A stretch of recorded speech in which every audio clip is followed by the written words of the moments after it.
ये तो मोदी है, घर में घुस के मारता है। ये चर्चा होने लगी कि नहीं होने लगी? शौर्य की ये धरती महाराष्ट्र भी सर्जिकल स्ट्राइक की बात सुनकर गर्व से भर गई थी। आप मुझे बताइए, हिंदुस्तान का कोई ऐसा नागरिक होगा जिसको गर्व न हुआ हो? कोई नागरिक होगा जिसको गर्व न हुआ हो? गर्व हुआ कि नहीं हुआ?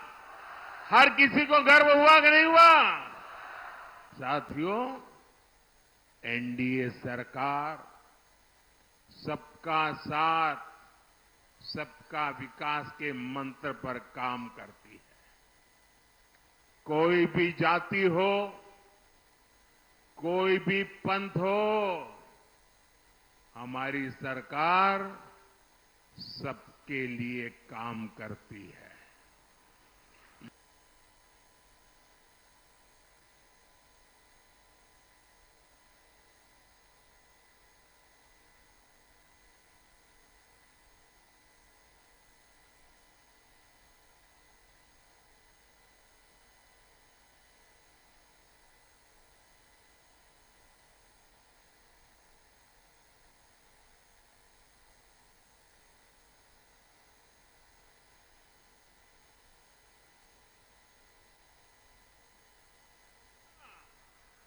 साथियों, एनडीए सरकार सबका साथ, सबका विकास के मंत्र पर काम करती है। गर्व हुआ कि नहीं हुआ? हर किसी को गर्व हुआ कि नहीं हुआ? साथियों, एनडीए पक्का करोगे? देखिए, ये जो जिनको घर मिले है कौन? या तो ओबीसी समाज के लोग हैं, या तो दलित समाज के लोग हैं, या तो आदिवासी समाज के लोग हैं। यही लोग थे, वो वंचित रह गए थे। और मैंने इतना सारा किया है, लेकिन अभी जब आप लोगों के घर जाएंगे, गांव में जाएंगे, और कहीं कोई इक्का दुक्का जिसको अभी घर मिलना बाकी हो, कोई इक्का दुक्का जिसको गैस का कनेक्शन मिलना बाकी हो, नल से जल मिलना बाकी हो, तो मेरी तरफ से उनको बता देना कि मोदी की गारंटी है, तीसरे टर्म में आपका काम भी हो जाएगा। ये बताओगे? मेरी तरफ से गारंटी दोगे? आप ही मेरी गारंटी हो, करोगे ना? मेरे लिए तो आप ही मोदी हो, तो घर घर जाके बताओगे ना? देखिए, आज परभणी के 12 लाख से ज्यादा गरीबों को बिना भेदभाव मुफ्त राशन मिल रहा है, ताकि गरीब के घर का चूल्हा जलता रहे, बच्चे भूखे पेट सो न जाएं, मां की आंख से आंसू न बहे। इसलिए मोदी 12 लाख परिवारों को यहीं पर मुफ्त राशन दे रहा है, आने वाले 5 साल भी देता रहेगा।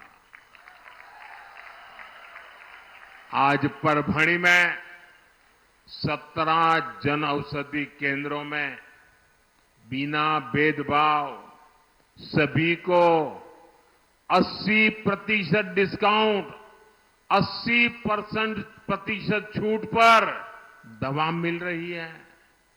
यहां बिना भेदभाव 1.25 लाख से ज्यादा महिलाओं को उज्ज्वला गैस कनेक्शन दिया गया है।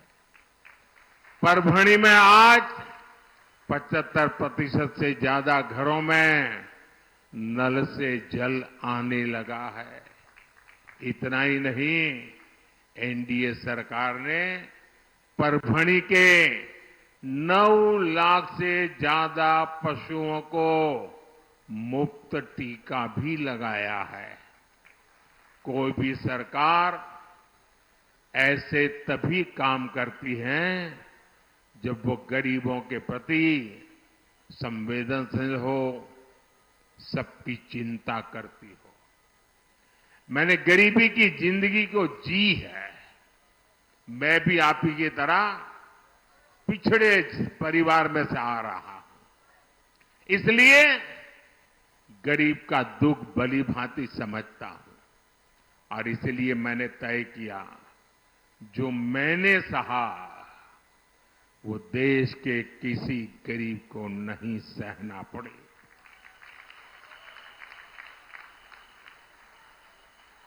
और इसीलिए दिन रात मेहनत कर रहा हूं।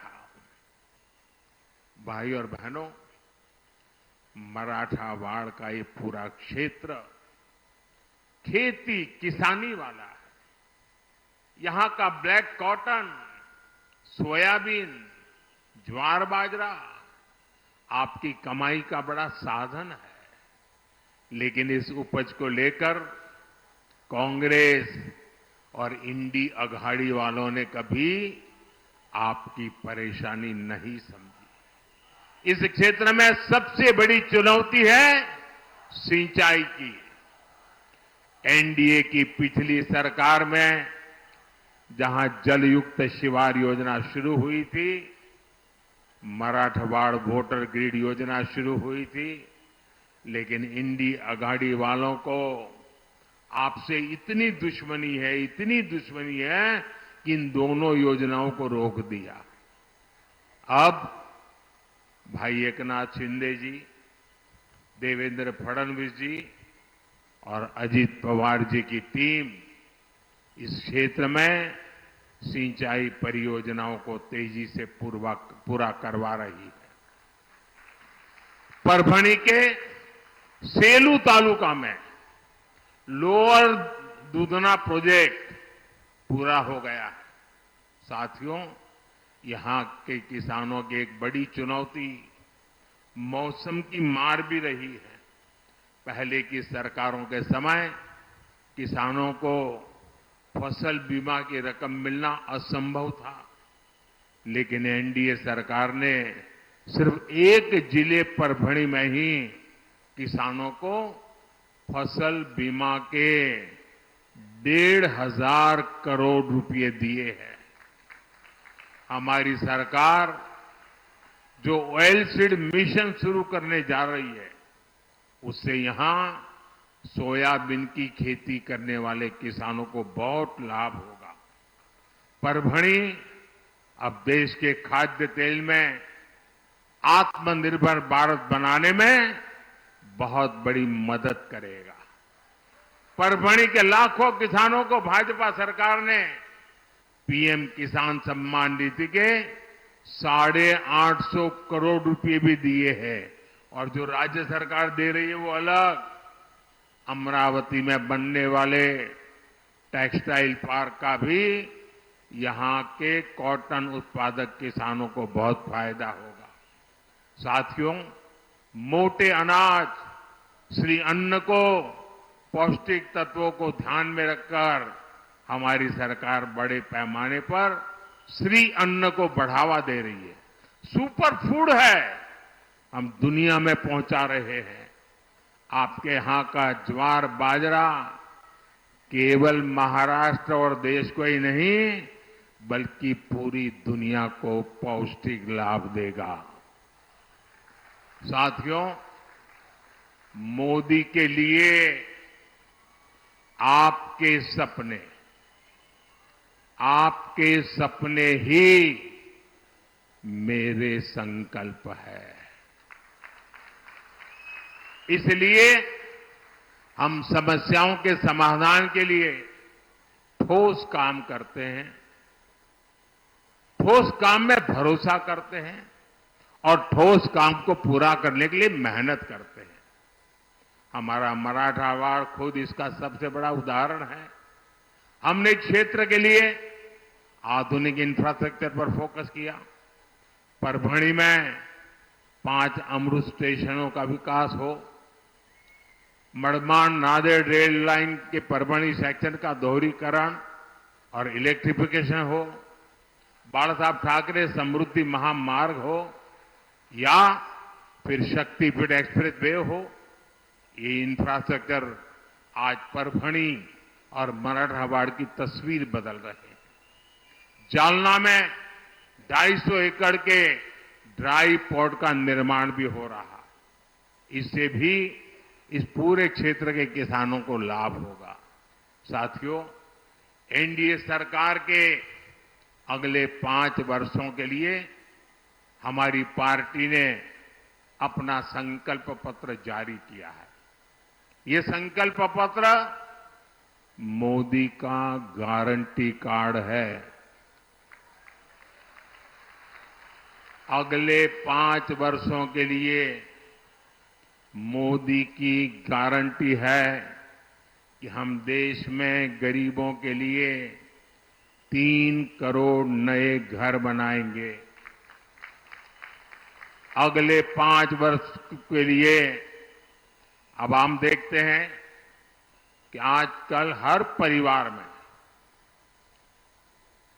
बुजुर्ग माता पिता, दादा दादी, चाचा चाची, नाना नानी हर परिवार में होते ही हैं, क्योंकि अब आयु लंबी हो रही है। और जो बेटा कमाता है या बेटी कमाती है, उसके लिए अपने बुजुर्ग मां बाप को संभालना कोई मुश्किल काम नहीं होता है, कर लेते हैं।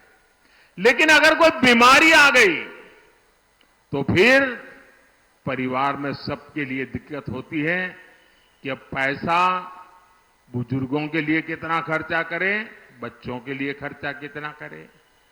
एक प्रकार से उसके सारे सपने भूल जाते हैं।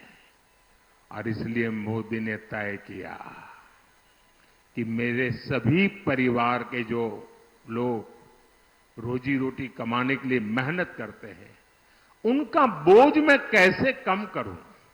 और इसलिए हमने 70 साल की ऊपर के जितने भी बुजुर्ग हमारे देश में हैं, 70 साल की उम्र के हर बुजुर्ग माता पिता को उनकी बीमारी में अब इलाज का काम जिम्मेवारी मोदी का रहेगा, आपके इस बेटे की रहेगी।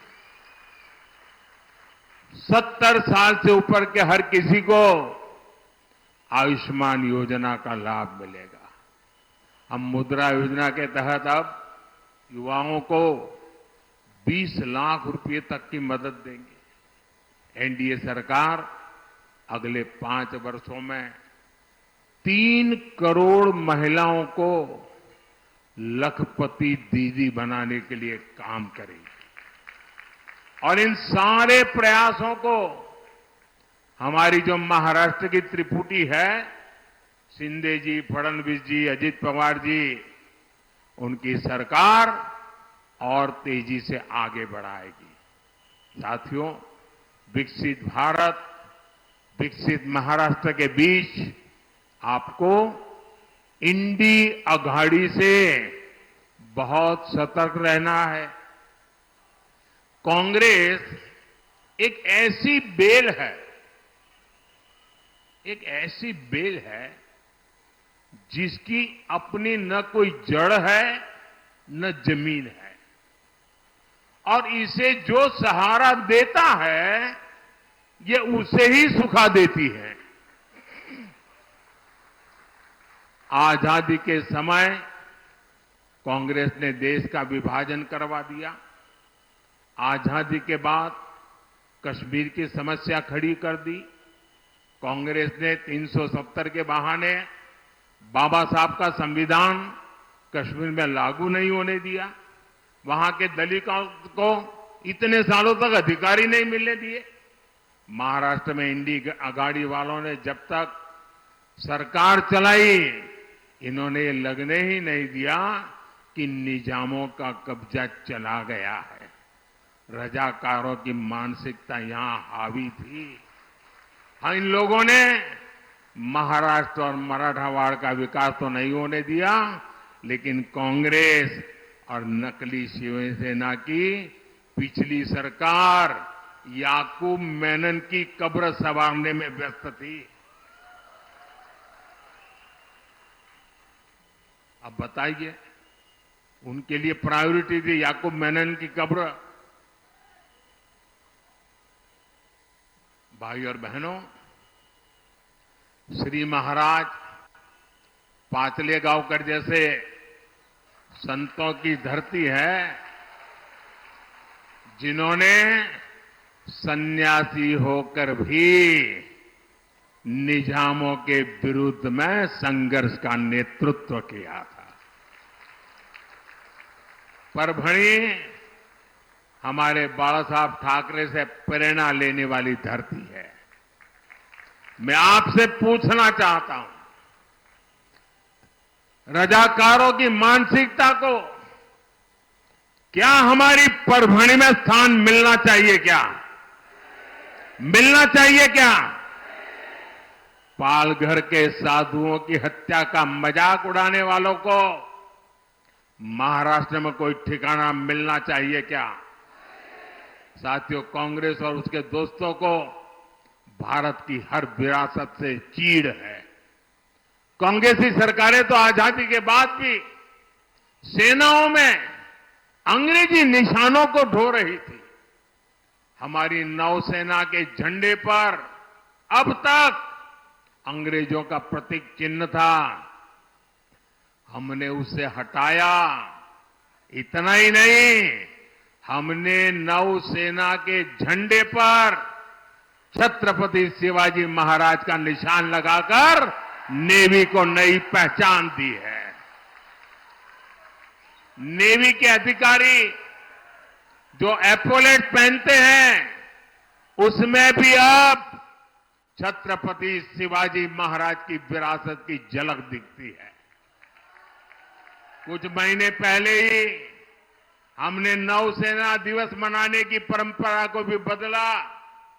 पहले नौसेना दिवस दिल्ली में हुआ करता था, हमने नौसेना दिवस पर सिंधु दुर्ग के किले में भव्य आयोजन करके छत्रपति शिवाजी महाराज को श्रद्धांजलि भी दी और उनके संकल्पों को आगे बढ़ाने का व्रत भी लिया।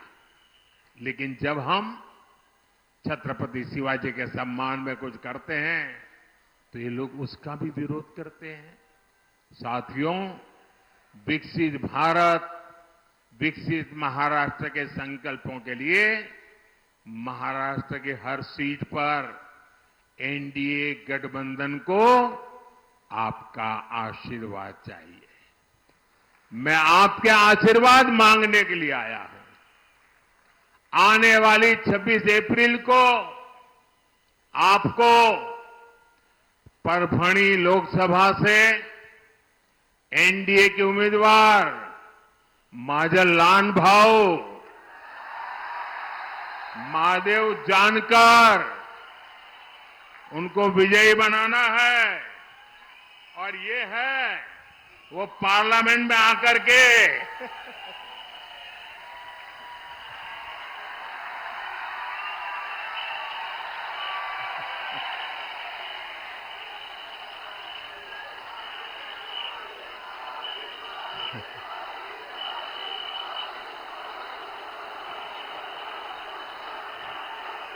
लेकिन इसके लिए आपको मेरा एक काम करना पड़ेगा। ये माजल लानभाऊ विजयी होकर के आए, इसके लिए आपको एक काम करना होगा। करेंगे? एक तो घर घर जाना है, जाएंगे? ज्यादा से ज्यादा मतदान कराएंगे, कितनी ही गर्मी क्यों न हो, ज्यादा मतदान कराएंगे। पहले मतदान फिर जलपान, ये पक्का करेंगे। सुबह सुबह मतदान कराएंगे। दूसरा काम, हमें पोलिंग बूथ जीतना है। हर पोलिंग बूथ जीतेंगे, हर पोलिंग बूथ जीतेंगे। हर पोलिंग बूथ को जीतने के लिए अगड़े हो या पिछड़े, सबके दिल जीतने होते हैं। जीतोगे? पक्का जीतोगे? अच्छा, मेरा एक और काम करोगे? ये मेरा काम है, करोगे? मोदी का काम है, महादेव का नहीं है। करोगे? पक्का करोगे? अच्छा, घर घर जाना और बताना कि अपने मोदी भाई परभणी आए थे और उन्होंने आपको प्रणाम भेजा है। मेरा प्रणाम पहुंचा देंगे, हर परिवार में मेरा प्रणाम पहुंचा देंगे। जब हर बुजुर्ग के पास मेरा प्रणाम पहुंचेगा ना, तो हर माता, बहन, बुजुर्ग मुझे आशीर्वाद देंगे और उनके आशीर्वाद ही मेरी ऊर्जा है। उनके आशीर्वाद मुझे देश के लिए दिन रात दौड़ने की ताकत देते हैं और इसलिए ये मेरा पर्सनल काम है। करेंगे ना? जरा हाथ ऊपर करके बताइए, करेंगे ना? मेरे प्रणाम पहुंचाएंगे ना? बहुत बहुत धन्यवाद। मेरे साथ बोलिए, भारत माता की, भारत माता की, भारत माता की। बहुत बहुत धन्यवाद।